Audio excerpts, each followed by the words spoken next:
Thank you. Am I audible? Yes, sir. Yes, sir. Yes.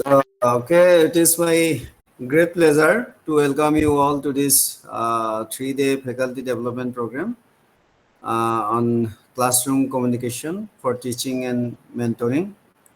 On behalf of the organizing team, I extend a warm welcome to all the respected dignitaries, resource persons, faculty participants, and guests present here. The theme is very timely and relevant.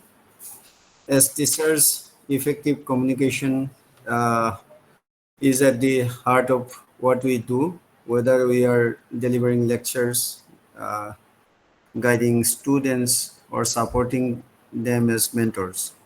Through this program, we aim to explore better ways to connect with students, make learning more meaningful, and create a positive classroom environment.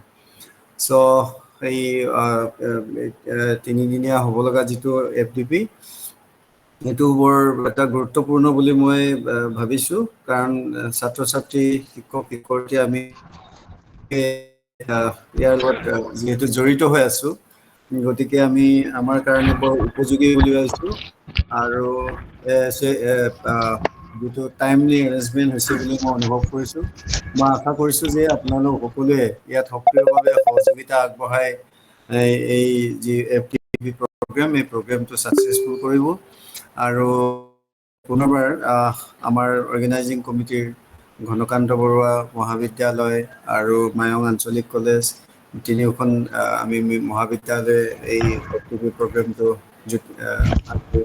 জইণ্টলি আয়োজন কৰিছোঁ। আৰু ইয়াত যিসকলে participate কৰিছে তেওঁলোকক মই আদৰণি জনাইছোঁ আৰু এই প্ৰগ্ৰেমটোৰ সফলতা কামনা কৰিছোঁ। ধন্যবাদ। Thank you very much again. Thank you, sir. Thank you so much for your warm welcome speech. Now, I would like to invite the resource person who will be delivering this session, Mr. Ravi Sharma, sir. He is from Kolkata, and he had experience of over 6 years of experience in the soft skills training. Sir, welcome to the session. Over to you, sir.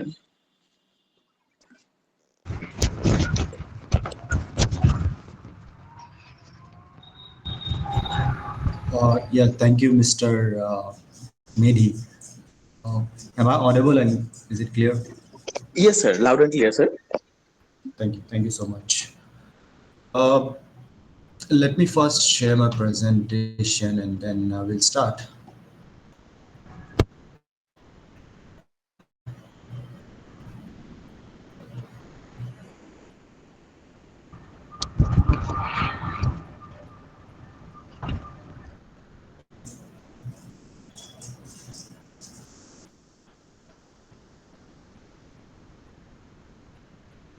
Is my presentation visible? Yes, sir. Okay. First of all, I would like to actually extend my gratitude to the entire teaching community, to the host, to ICT Academy's management team for allowing me this opportunity to express myself and to share my inputs as far as classroom communication for effective teaching and mentoring is concerned. Uh, I am really glad that I'm part of this presentation, and as a presenter, I'm presenting here. Although I'm really surprised to see the duration is really very less, 3-day program. I don't think 3-day program is going to be, let me be very transparent. 3 days is good enough. I think we need to have at least a week. However, knowledge has no boundaries, knowledge has no limitation. Even for 5 minutes, if you pay attention, you will learn a lifetime of lesson. But if you are not paying attention, even for a lifetime, you will not learn a word. So that's what I believe, and I I'm sure my participants are also, you know, aligned with me. Oh, meeting So was whatever okay. I just said, if you pay attention, you will learn a lifetime of learning. And if you do not pay attention, even after a life, you will not learn. Do you guys agree with me on this point? না The বাবা, chat room আজকে একটু on this time. এখানে chat করো। হ্যাঁ? কোথায়? There are a lot of disturbance say- coming. Hope the say school host পানি to then actually কিছু, hear me. কেন?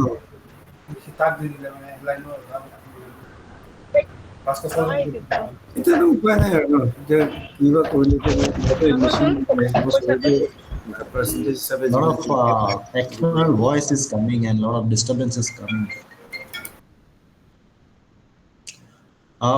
I said if you pay attention, you will learn a lifetime of lesson within 5 minutes. If you pay attention, and if you do not pay attention, even after a life spent, you will not learn a single statement, a single learning. Do you guys agree me on this in the chat window? Yes, no, maybe.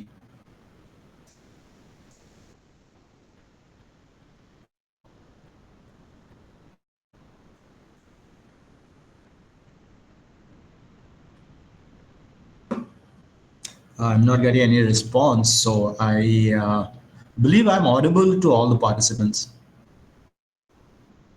Yeah. So I guess yes, if you pay attention. So Yes, audible. oh, Yes, sir. thank you, thank you. So I was expecting some response on my question. Anyways, I got some verbal response, and as far as chat window, also somebody responded. It's all about understanding and paying attention. Your attention is really important. So communication is nothing but paying attention. When you pay attention, you learn. If you don't pay attention, even if the best of the best motivational speaker or any kind of trainer or anybody, any teacher, any educator, any professor, any director from academic, if they give you the best lecture, then also you will not learn because you're not interested to learn. So how are you going to show your interest? You're going to show your interest by paying attention. So communication, the first and foremost, I believe the thumb rule is paying attention. So even if you indulge in multiple tasks, if you are responsible for multiple tasks, when you're interacting with someone, you need to stop and you need to pay attention. So classroom communication, as far as classroom, and I really want to quote this term here, classroom communication, effectiveness is not teaching, effectiveness is not mentoring, effectiveness comes from audience listeners point of view. If your listener is paying attention, even if you give them a simple calculation, a simple statement, a very simple basic knowledge, they will learn the best lesson of their life. But if they are not paying attention, it doesn't matter what teaching you are giving them, what knowledge you are providing them, what information you are actually extending to them, because attention is missing here. So, my dear participant, on the very beginning, I would like to actually highlight this term here. Attention is the thumb rule as far as communication is concerned. So, this session is going to be, I believe, is going to be interactive enough, and it is going to create some impact. And when I'm saying some impact, because of the duration of the program, I'm not expecting too much, but I believe that some impact you are going to create to your audience, to your students, and your students are going to get benefited. Um, Here in I belong to, although I travel across India, but last almost an year, I'm stationed here, and I have seen, I have met a lot of professors, a lot of teachers, a lot of educators, community leaders, and as far as students are concerned, yes, I have met students as well, some students, and I have completed a couple of batches as well. So what I have observed is the most important part of communication that is missing here is interest. So we need to create interest also, right? Attention will not come automatically. Even if my statement is very impactful, my knowledge is very important, my knowledge is very trending knowledge. Um, if I say that in a very plain language, and if I'm not able to generate, if I'm not able to create interest, audience will not listen to me. They will not pay attention. So attention is one of the most important thumb rule, as I said earlier. At the same time, I believe you need to create interest whatever you say. So your statement, your talk, your words, choice of words, your language has to be very customer centric, very listener centric. So when you create interest in your listener, when you understand them, then communication become more effective. So two things that we have learned, I'm going to introduce one more terminology here. The first two terms that I have introduced here is, the first one is attention. Listeners, they need to pay attention. Number two, as a speaker, you need to create interest. And the third and foremost, the most, one of those, these three terms are very important, especially in context to classroom communication. The third thing is, usually what happens is when you talk to people, they pay attention, they talk to you, they understand you, they listen to you, and the conversation become very interesting, and you add a lot of examples and things like that, right? But in classroom, what happens is communication is always one-way communication. And please correct me if I'm wrong. In classroom, communication happens only one way. Communication is never one way. Communication is always two-way communication. A speaker speaks, a listener listens, and then the listener starts speaking, and the speaker becomes a listener. But in classroom, this doesn't happen. What happens in classroom is, classroom communication is always, mostly, not always, mostly is one-way communication. You talk and you talk and you talk a lot as a teacher and as an educator. You talk a lot. You give a lot of lectures, examples, and whatnot, right? And your listener, mostly they sit in their comfort zone and they listen to you. So what happens is, in classroom communication, communication becomes one way. So and when communication becomes one way, the person who is in the listening end, the team, the group, the one who is in the listening end will gradually will lose interest. So what is important here is, communication should be more of a audience centric. So we need to understand the expectation of our learners, our students, our listeners. So the third most important part of communication, and when I'm saying communication, I am referring to classroom communication. The third most important aspect of classroom communication is audience understanding, audience centric. You have to be audience centric. You need to understand their expectation. In your class, maybe there are 100 odd participants are sitting, and those 100 odd participants have different financial, socio-economics, cultural, regional, fate. They have different backgrounds. So in order to understand them, in order to customize your lecture to suit best as far as their expectation is concerned, we really need to understand their expectation. So we need to understand their background. We need to understand what expectation they have, right? So three most important part of classroom communication in order to be more effective as far as teaching and mentoring is concerned is, number one is, can somebody please tell me in the chat window what are the three things I have mentioned right now?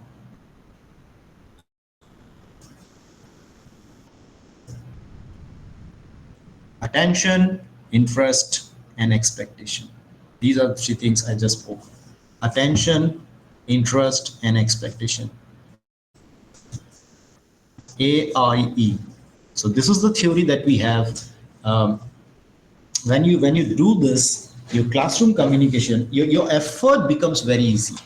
You don't have to put a lot of efforts. And usually what happens is, people, they put a lot of efforts as far as students learning is concerned, they put lot of efforts as far as their subject knowledge is concerned. But why do we need to put a lot of attention? Okay, let me ask you another question. Thank you so much, Anjana Deviji. Attention, interest, and expectation. That's what I exactly spoke about just now. Let me ask you another question. Do you think a teacher is important or student is important? Or in other words, do you think lesson is important or understanding is important? Or let me refine my question. Do you think the speaker is important or the listener is important? And I know you know the question and you have understood the question, you have understood and you know the answer as well.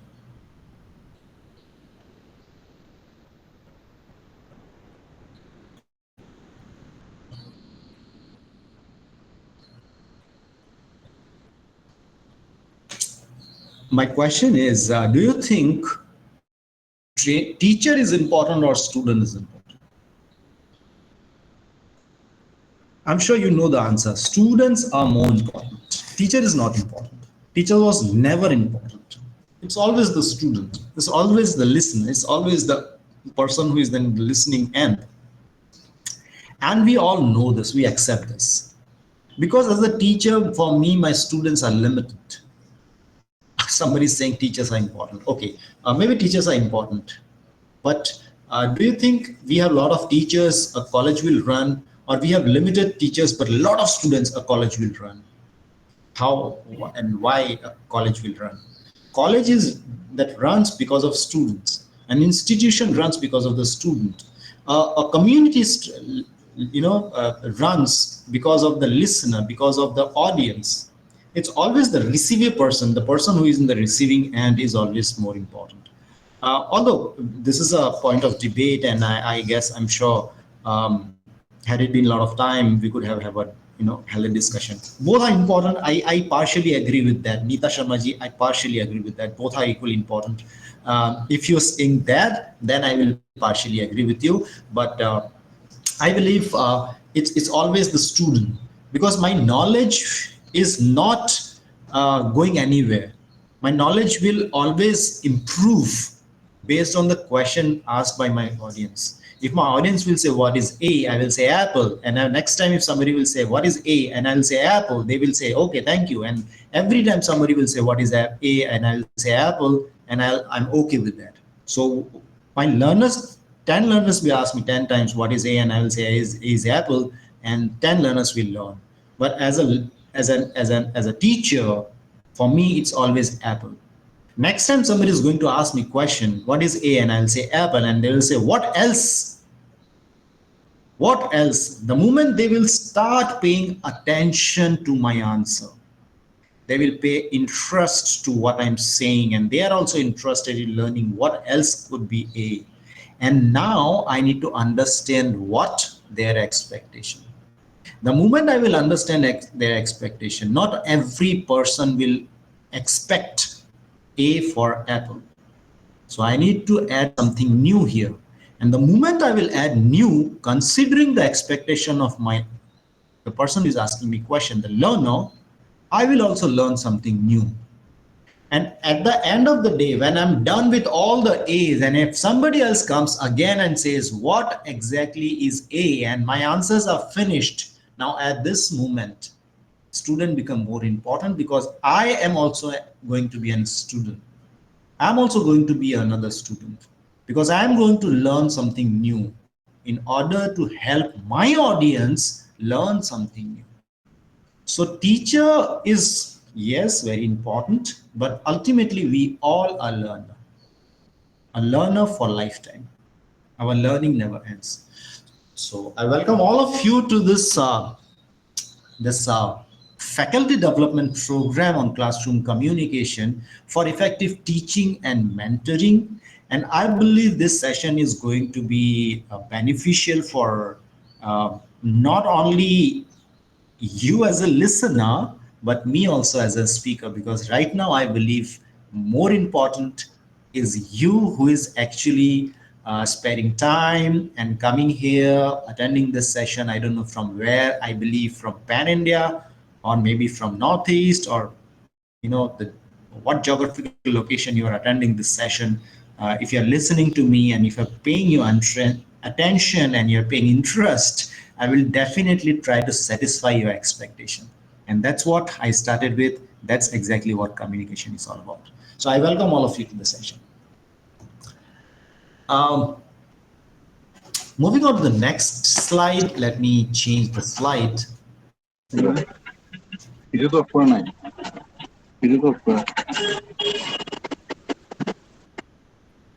Uh, what are the learning outcomes we have for this particular session is we'll try to understand the key principles, the core point of classroom communication. Now, at this very moment, I have started this program, I think last month, I think somewhere in March, I started this program.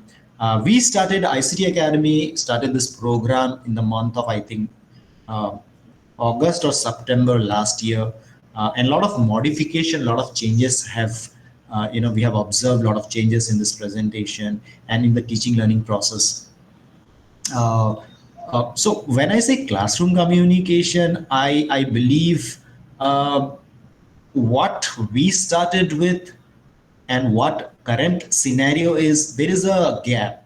So we need to understand what kind of expectation our students have from our teachers. So there is a survey coming up. I'm going to ask you a question in terms of in order to understand this particular term here, what are the important part of communication as far as students expectation is concerned. Point number two is we will understand not only verbal but also non-verbal communication strategies, because our students, they observe a lot. They look at us from different point of view. They not only look at us from a teacher's perspective, they also look at us from different images. We have to play multiple roles. And when I'm saying we have to play multiple roles, this is not expectation, this is a responsibility. This is not an expectation from the audience. They can expect a lot of things. They can expect anything from us. Are we going to give them everything? No. We are going to give them what we are responsible for and what we are capable of. We all are subject matter experts. We have our own subject and we all have our own understanding of our own subject. Okay, let me give you this example. Do you think two faculties from the same field of study, do you think they are equal? Of course not. They have their own understanding, they have their own knowledge bank, they have their own way of teaching, they have their own way of handling students, and also they have their own way of handling critical students. They also have their own way of evaluating those students, providing feedback and giving them the right direction. So when I say verbal and non-verbal strategies, our students, they look at us from different angles, and we are cautious. We are very careful as far as verbal communication is concerned. We talk, we interact with our students, with our learners from different way. But at the same time, we have to be very, very, and when I'm saying very, you can add another very, very, very, I don't know how many times, but we have to be very cautious as far as non-verbal cues are concerned. And when I'm saying non-verbal cues, it is not always body language. I know there are a lot of faculties out there. My last visit to Arunachal Pradesh in the month of last week of April, I was there in Arunachal Pradesh, and there was some conference for teaching and non-teaching staff, some management, senior members from the teaching and non-teaching staff, and we all were discussing a lot of things. One of the very senior most teaching staff, directorial level person, he was talking, and I was not actually able to connect with his word, but his body language, trust me, I was very much connected with him. So why I was connected with him is because his words, what he was talking about, and the way he was expressing, his body was expressing more than his words. And sometimes when people, they listen to you, they also listen to you non-verbally. Some of my voice, my sound, my pronunciation, my might be not very, very connected, related to my audience. But if my body language is welcoming enough, approachable enough, open enough, my audience will actually, even if they are not able to connect with my points, they will give me some time in order to listen to me. But consider I am talking very normally, very politely and decently, with considering all the professional behavior and ethic. But if my body language is not open enough, if my body language is not approachable enough, people will after a few minutes stop. They will not give their time, because time is the most valuable thing in the world. Right now, this is the challenge we all face as a teacher, as a trainer. You are not able to see Mr. Sharma. You're not able to see me. Unfortunately, you will not be able to see my body language, but still you are paying attention, you are listening to me, because when I say non-verbal communication, it is not always body language, and that's my point here. Non-verbal communication is also the tone, the rate of speech, the choice of words, the P and Q sentences and words, the emphasis on a particular word, and your pronunciation. And also there are certain para language, which I call non-grammatically correct but socially accepted words, the filler words. All these are considered as non-verbal communication. Point number three, what you are going to learn at the end of this program is mentoring techniques. And when I say mentoring techniques, I believe both the topic, communication and mentoring, cannot be verbal. It cannot be theoretical, in other words. It cannot be theoretical. It is always practical. If I say communication is very important, you should communicate nicely, who is going to communicate nicely? But I have to give them example. This is how you say. Somebody will say, I'm not very good in maths calculations, or I'm not very good in people management.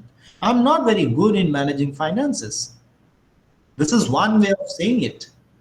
This is a very negative way of saying certain things. That's the verbal way.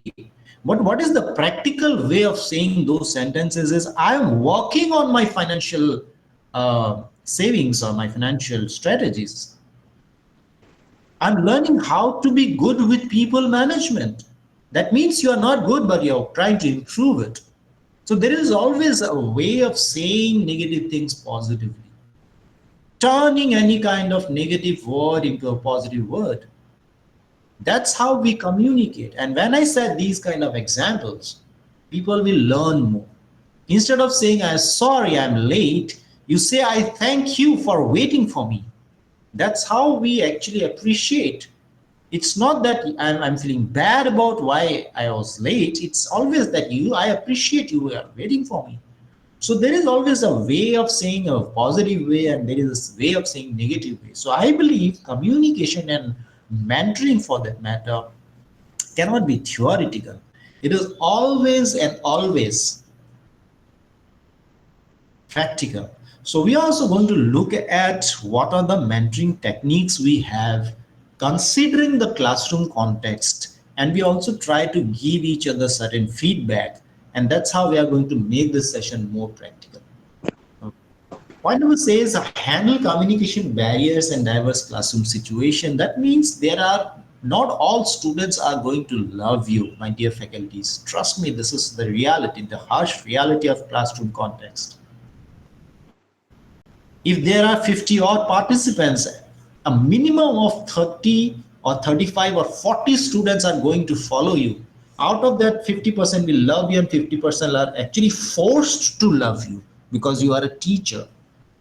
What about those 10-15 students? Out of those 10-15 students, 50% of the students are going to partially agree with you.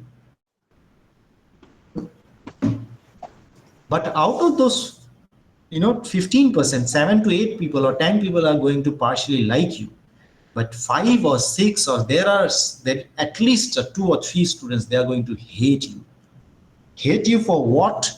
The mystery is still unsolved.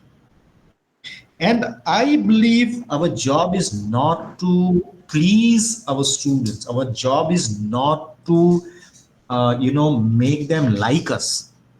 Our job is to provide them what they need. And when I'm saying what they need at this very moment, let me remind you what I said on the very beginning of this program, expectations. And how are you going to understand the expectation of a student when they hate you because they don't like you, they don't want to listen to you, they want to keep some space, they want to keep some, a gap?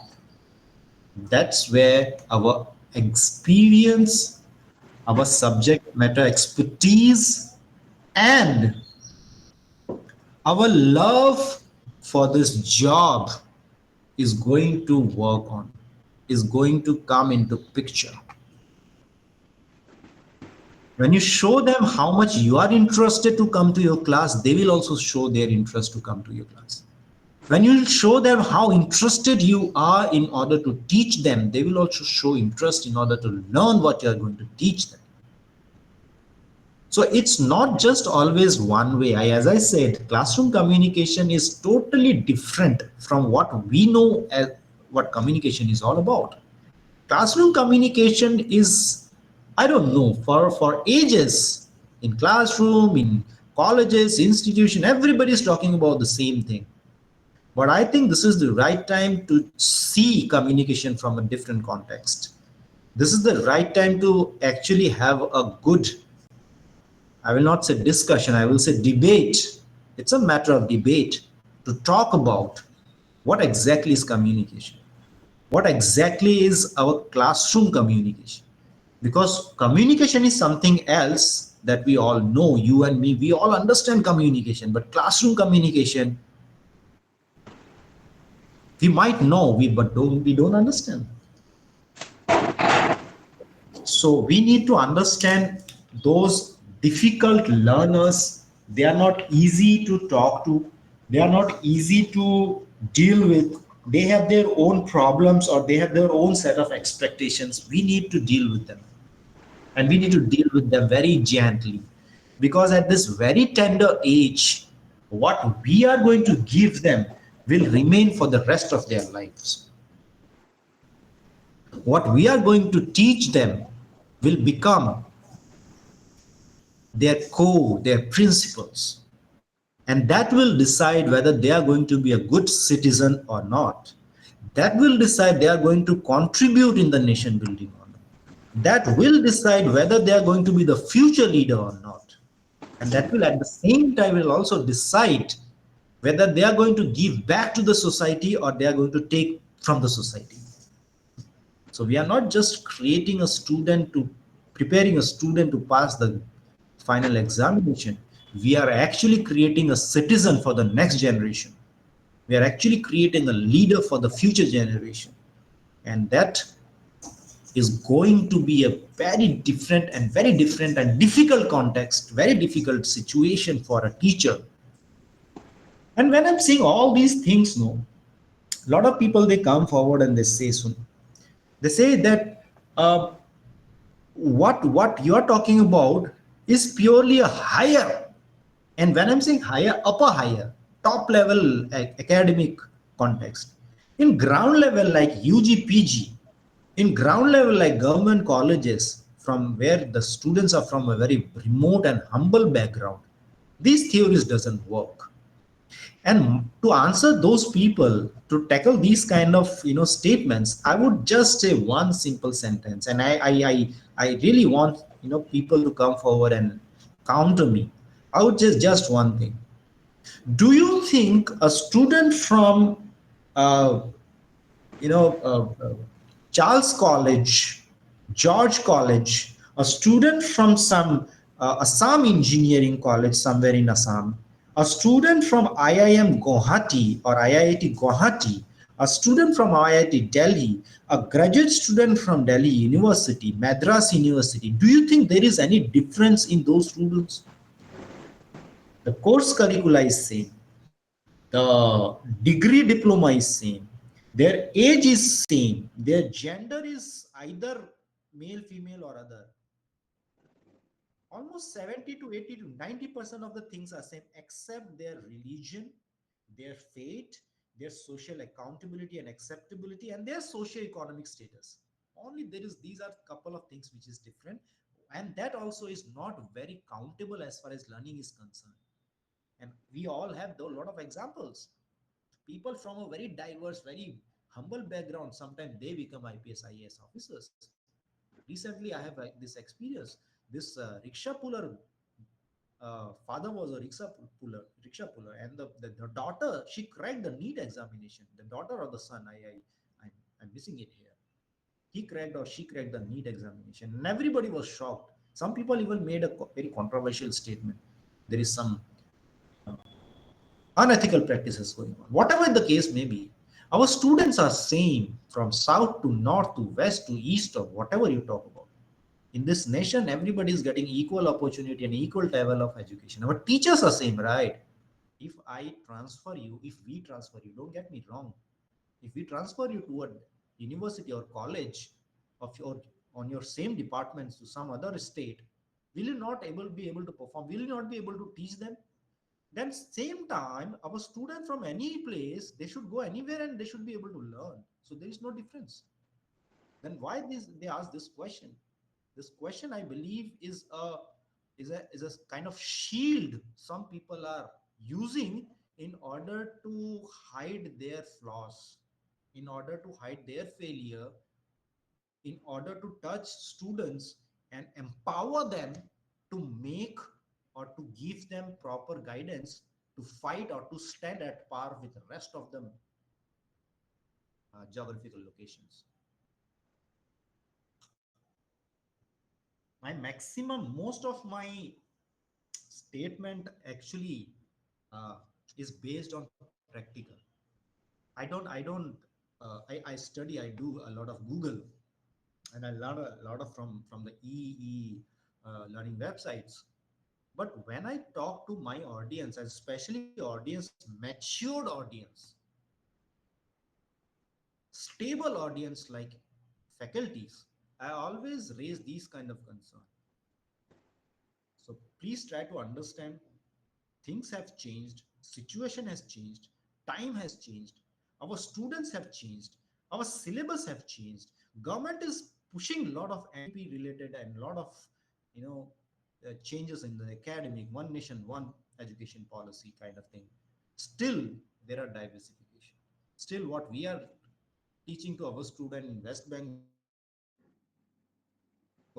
what people are studying, teaching their students in south or north or west or south, wherever it is, there is a difference. This difference has to be removed.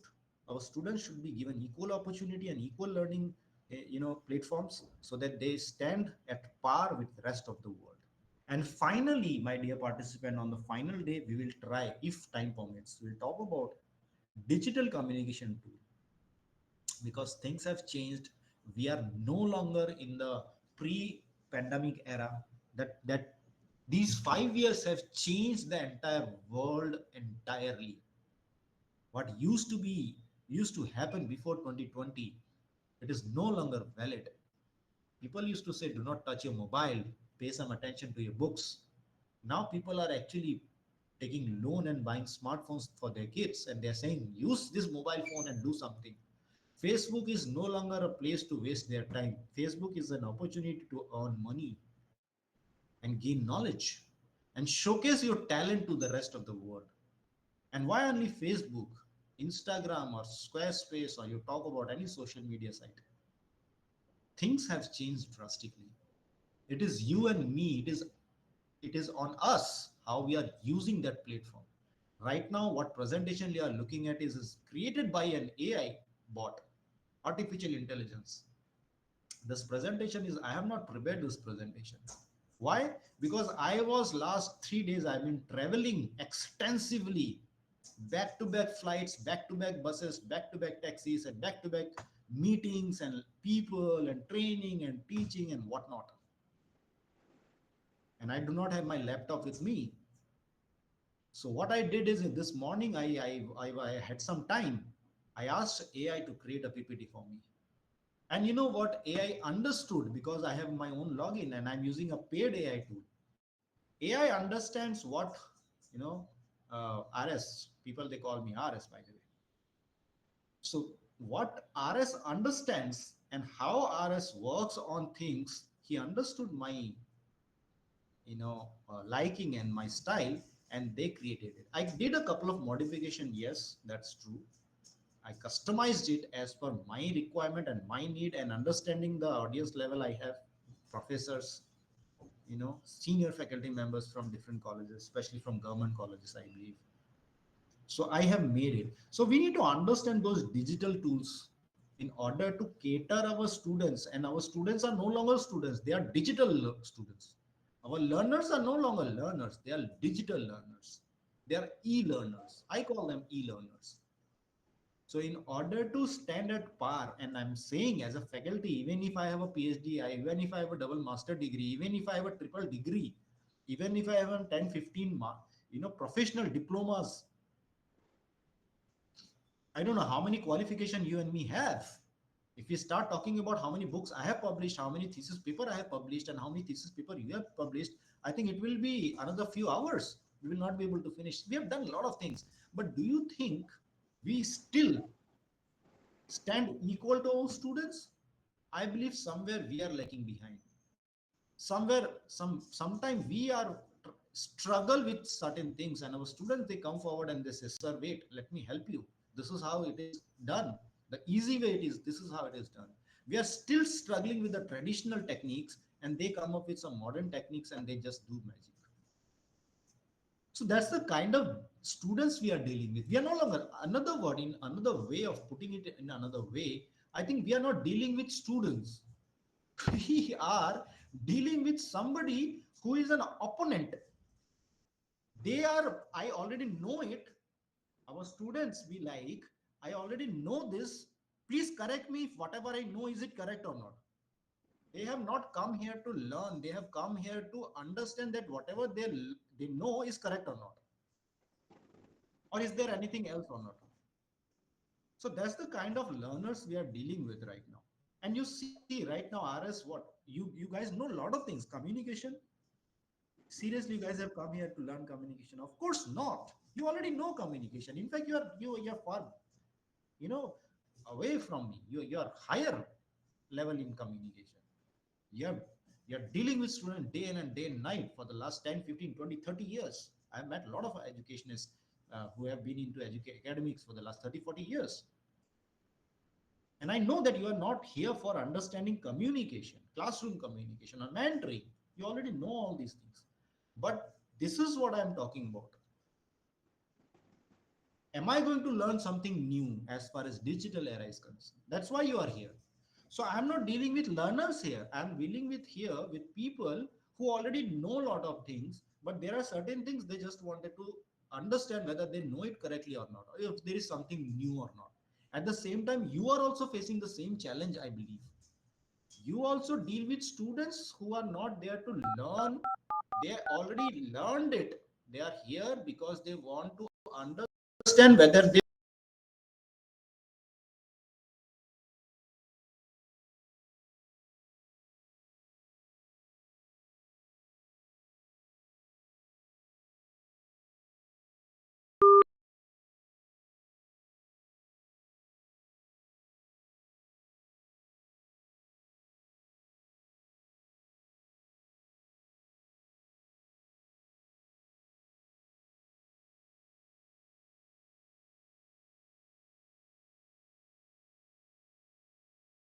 I got this information that they are dealing with.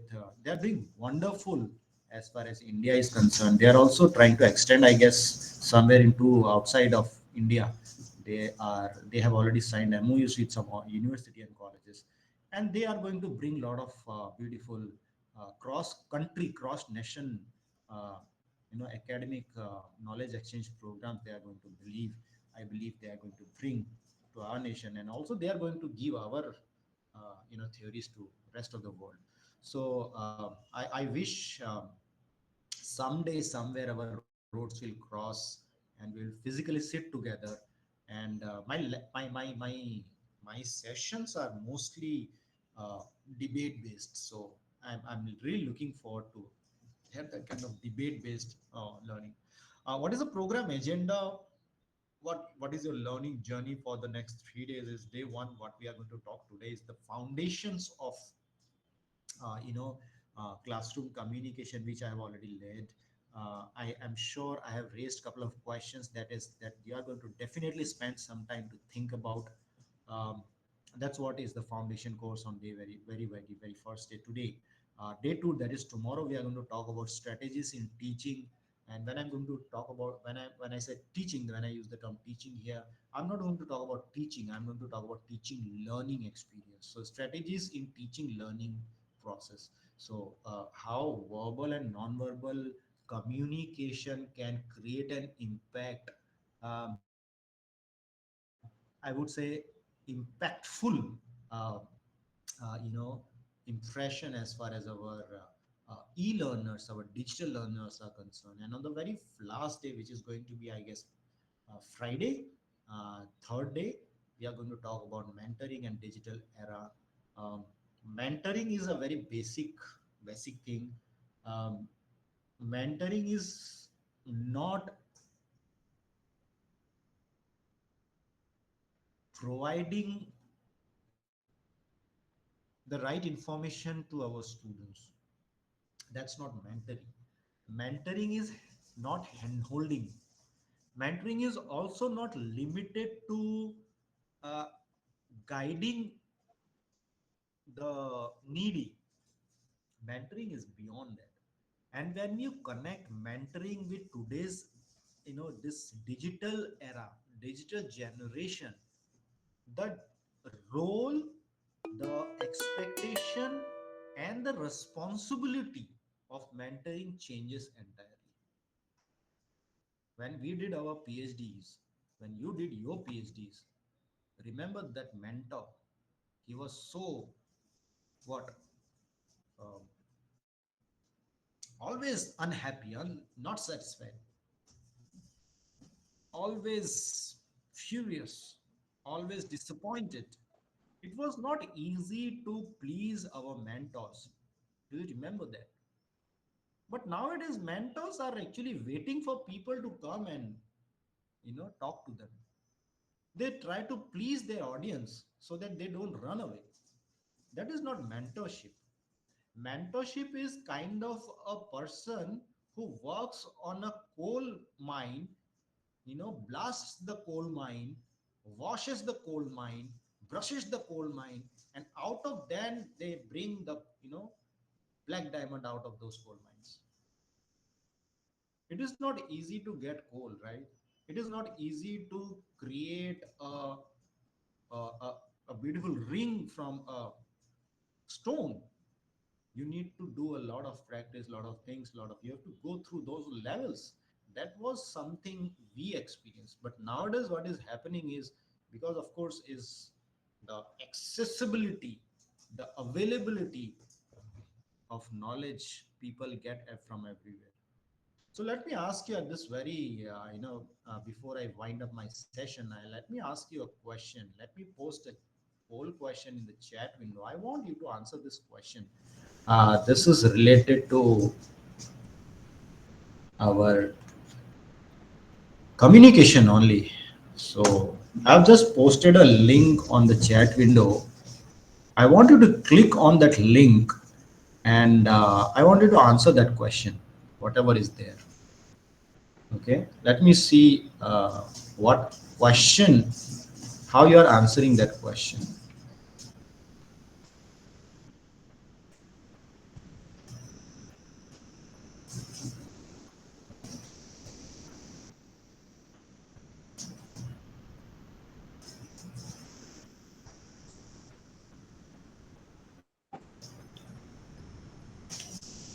So I believe the question is clear. The question is communication level of your student. I want to know if it is above excellent, or it is above average, or if it is average, or it is below average.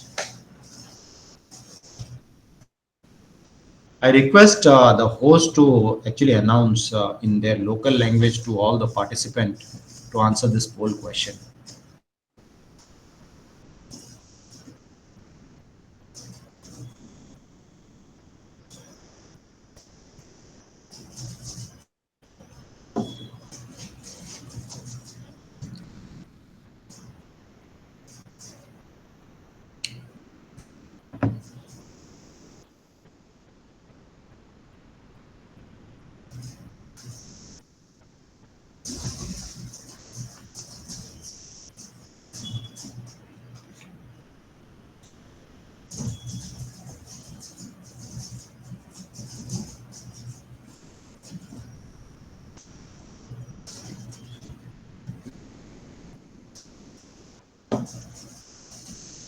Dear participants, I have asked you a question, so please answer the poll question. It is in the form of a poll.